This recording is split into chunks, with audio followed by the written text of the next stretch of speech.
السلام علیکم دوستو، کیسے ہیں آپ سب؟ میں زبینہ فیاض ایک بار پھر آپ کے ساتھ میں شروع کر رہی ہوں ماہ ملکہ بائی مریم مظفر ایپیسوڈ 16۔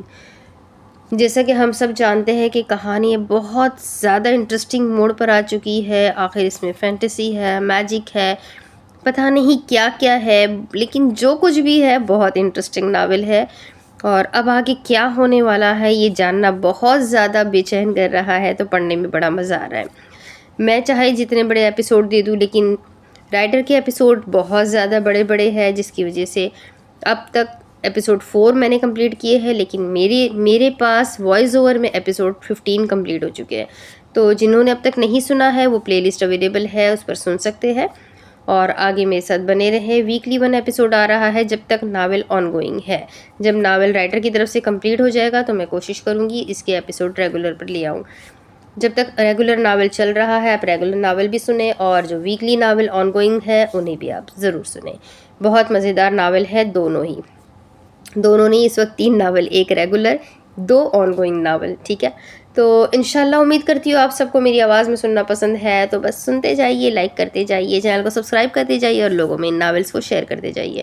تو ہم بڑھتے ہیں آگے ایپیسوڈ 16 کی طرف۔ المیرا نہیں، خوفزدہ انداز میں چیختے دبیر میز کی طرف لپکا۔ گل اور فاتر نے ایک دوسرے کو دیکھا اور پھر اپنے پاؤں کو۔ میز پر کھڑی لڑکی اپنی منزل تک پہنچ چکی تھی۔ فاتر گل نے اپنے قدم پیچھے اٹھائے۔ دبیر المیرا کو میز سے دھکا دینے کی خاطر آگے آیا اور پھر اس کے بعد جو ہوا وہ سب ایک چمکدار دھماکے سے کم نہ تھا۔ کہانی کی ابتدا اب ہوگی۔ وقت کا تختہ اب پلٹے گا۔ کیسے، کب اور کیوں؟ ان کا جواب قتل کے اگلے دن میں چھپے ہیں۔ صبح 9:11 پر کل رات جو ہوا وہ ایک خواب نہ تھا۔ یہ فاتر کو اگلے دن جہاز میں پھیلے خوف کو محسوس کرتے ہی یقین آ چکا تھا۔ تو کل واقعی اس کی آنکھوں نے قتل دیکھا تھا؟ کیا اب وہ بھی قتل کے عینی شاہدین میں شمار ہو چکا تھا؟ یہ سب ایک کپکپی طاری کر دینے والی 3 گھنٹے کی فلم سے کم نہیں تھا۔ گہری سرخ ہینلی کے ساتھ ایک کلائی میں پہنی بھاری گھڑی مسلسل بالوں میں ہاتھ پھیرنے اور گردن سہلانے کے باعث آگے پیچھے ہو رہی تھی۔ فاتر اسلام ایسی بے چینی سے کمرے کے چکر کاٹ رہا تھا جو کسی سائنسدان کو نیا آئیڈیا آنے پر ہوتی ہے۔ کمرے میں پھیلی خوشبو بہت تیزی سے اعصاب پر حاوی ہو رہی تھی۔ انہیں یہی جڑی بوٹیاں ملی تھی کیا؟ نحوست سے سوچتے وہ بیڈ کے کنارے پر بیٹھ گیا۔ کھڑکی سے آتی مدھم روشنی اس کے نیم وجود پر سایہ کر رہی تھی۔ رنگت سنہری اور ہم وقت سخت نگاہیں بھوری دکھی۔ فرینچ داڑھی پر ہاتھ پھیرتے وہ ذہن میں آتے سوالات کے ڈھیر کو اندر دبانے میں ناکام ہو رہا تھا۔ کچھ دیر پہلے، یہ تم نئی سم سے مجھ سے بات کیوں کر رہے ہو؟ کھڑکی پر کندھا ٹکائے اس نے گھڑی والے ہاتھ سے فون کان سے لگا رکھا تھا۔ زبیر کے سوال پر بےتابی گھبراہٹ میں بدلی، مگر فون کے اس پار سے وہ کہاں کچھ دیکھ لے گا۔ وہ کل میں سی ویو گیا تھا نا پاکستان میں، وہیں فون پانی میں گر گیا تھا۔ جلدی جھوٹ گڑتے وہ کھڑکی سے دور ہٹ گیا۔ سمندر کی لہروں پر چلتے جہاز کی رفتار آج قدرے سست تھی۔ مگر تم نے تو ابھی کہا تھا تم نارتھن ایریاز آئے ہو۔ زبان بے اختیار دانتوں تلے دی۔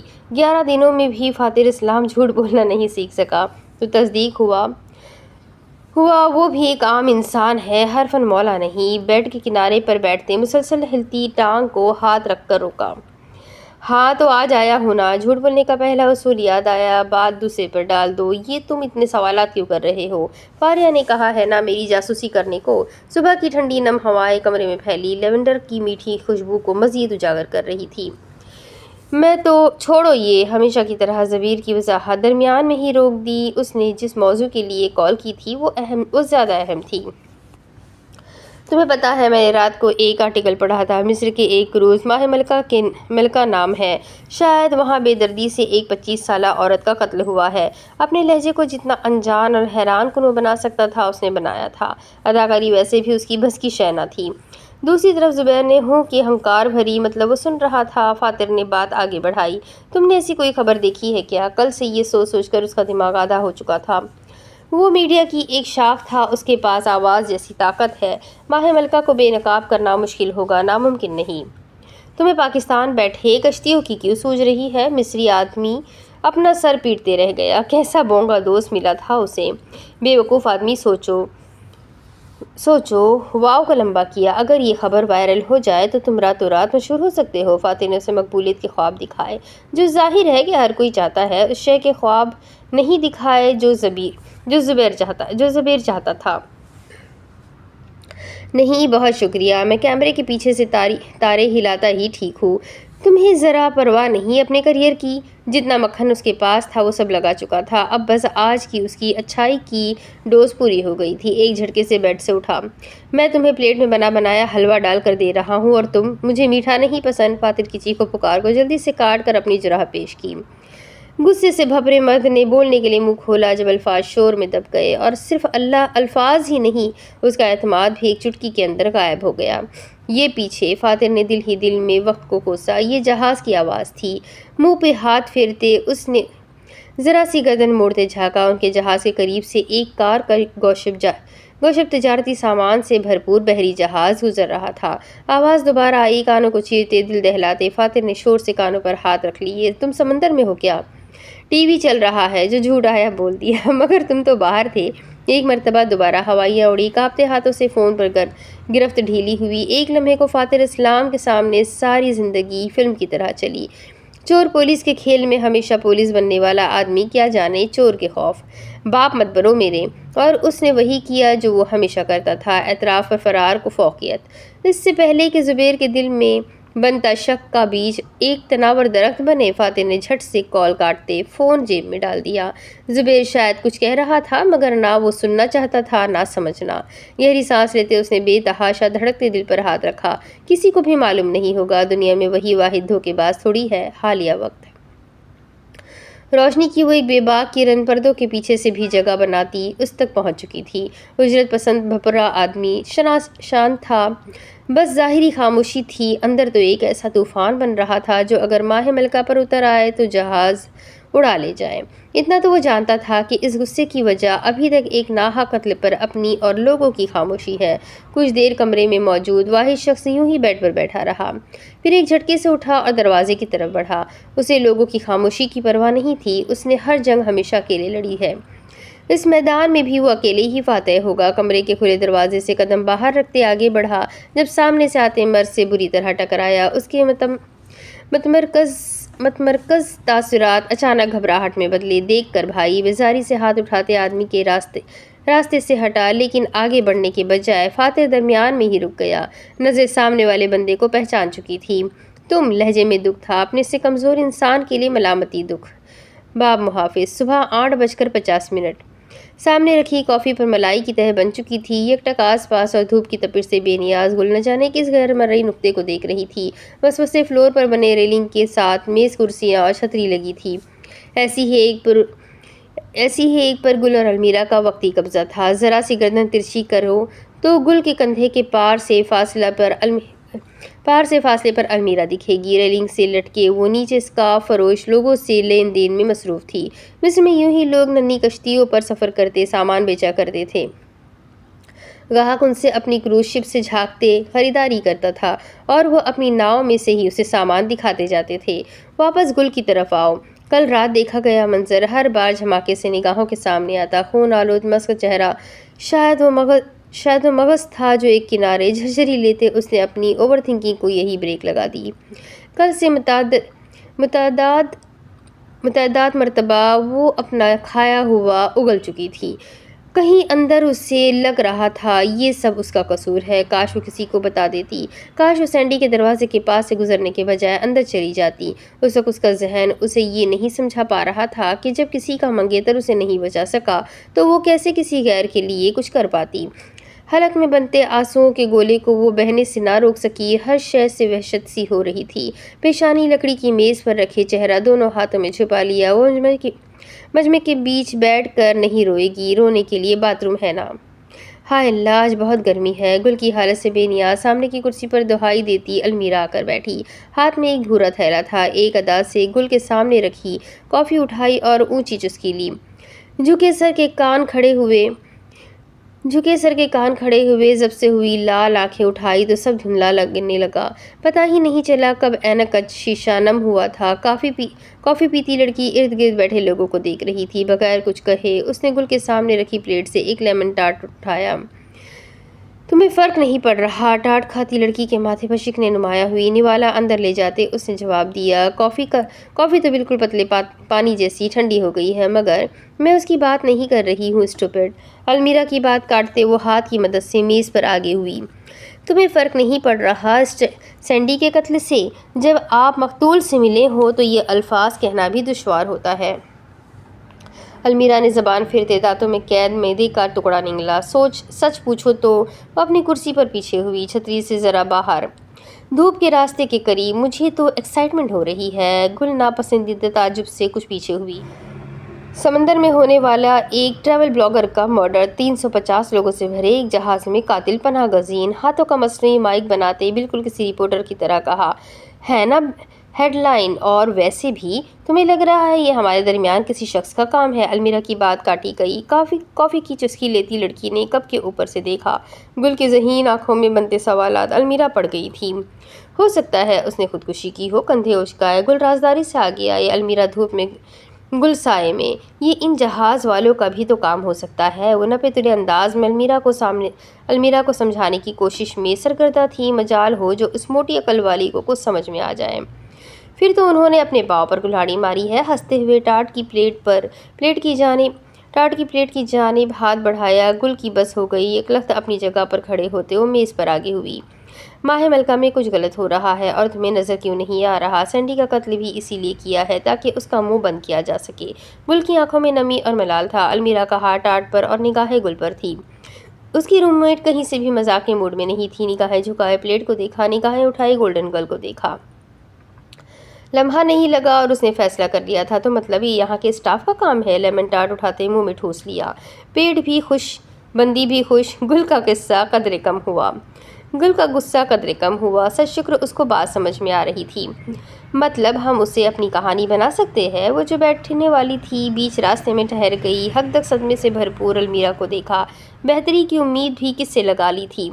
وہ جو سامنے بیٹھ کر ناخن پر لگی کریم چاٹ رہی تھی۔ تمہاری بات میں دم ہے۔ لبوں پر زبان پھیرتے ندیدہ ہاتھ ایک بار دوبارہ پلیٹ تک گئے۔ گل نے مٹھیاں بھیج لی۔ چھوڑو اسے۔ المیرا کے ہاتھ پر تماچا مارا۔ پیچھے کرو ہاتھ۔ پلیٹ گود میں رکھ لی۔ ہاتھ سہلاتے دھوپ میں بیٹھی گڑیا کے چہرے پر اذیت تھی۔ اب تم یہ کرو گی میرے ساتھ؟ دوست نہیں ہوں میں تمہاری؟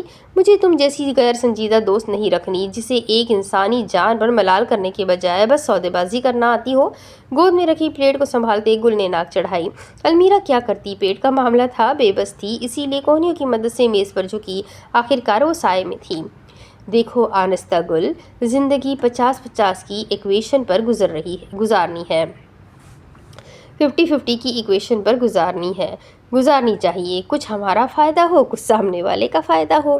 مگر تم 101 کی ایکویشن پر گزارتی ہو، سارا فائدہ ہی تمہارا ہوتا ہے، بس دوسرے جائے بھاڑ میں۔ بلی آنکھیں محفوظ ہوتی، کناروں سے چھوٹی ہوئی یہ لڑکی اسے مسکرانے پر مجبور کر دیتی تھی، پھر چاہے وہ اپنی لا علمی کے ذریعے ہو یا اپنے ادراک کے۔ اس میں برائی کیا ہے؟ گل کے ہی کافی کا کپ دوبارہ اٹھایا۔ اپنا سوچنے کے لیے لوگ ہیں نا، میرا سوچنے کے لیے کون ہے؟ کپ کو ذرا سا بلند کرتے وہ نزاکت سے سیدھی ہوئی، یوں جیسے کوئی ملکہ کینوس پر قید ہونے کو تیار ہو۔ ٹھنڈے مائع کو اندر اتارتے اس نے ایک طائرانہ نگاہ اطراف میں دوڑائی۔ جب اس کی نگاہوں کے سامنے سے کچھ گزرا، کچھ ایسا جسے وہ ایک مرتبہ دیکھ لے تو پورا دن زہریلی کروٹیں لیتی رہتی ہے۔ غلطی تھی وہ اس کی جو وہاں دیکھ لیا، یا پھر اسے دیکھ لیا۔ دور سے فاتر اسلام اور اینڈی چلتے آ رہے تھے، مگر جہاں فاتر ہو وہاں المیرا کیا کسی اور کو دیکھ سکتی ہے؟ بار بار اس آدمی کو دیکھنا خود کے زخم کو ریدنے جیسا تھا، یوں جیسے ایک خاموش لاوا پھٹنے کے لیے تیار ہو۔ جتنا فاتر قریب آتا اتنا ہی المیرا کا اسے گریبان سے پکڑ کر سمندر میں دھکا دینے کی خواہش چہرے پر عیاں ہوتی جاتی۔ گل نے شاید المیرا کے خاموش تاثرات کو جانچ لیا تھا، اسی لیے گردن موڑتے پیچھے دیکھا۔ واضح ہوائیت تو اس کی بھی اڑی تھی۔ ان کے بالکل سامنے کھڑے فاتر کا سایہ ان دونوں کے درمیان رکھے میز پر بننے لگا۔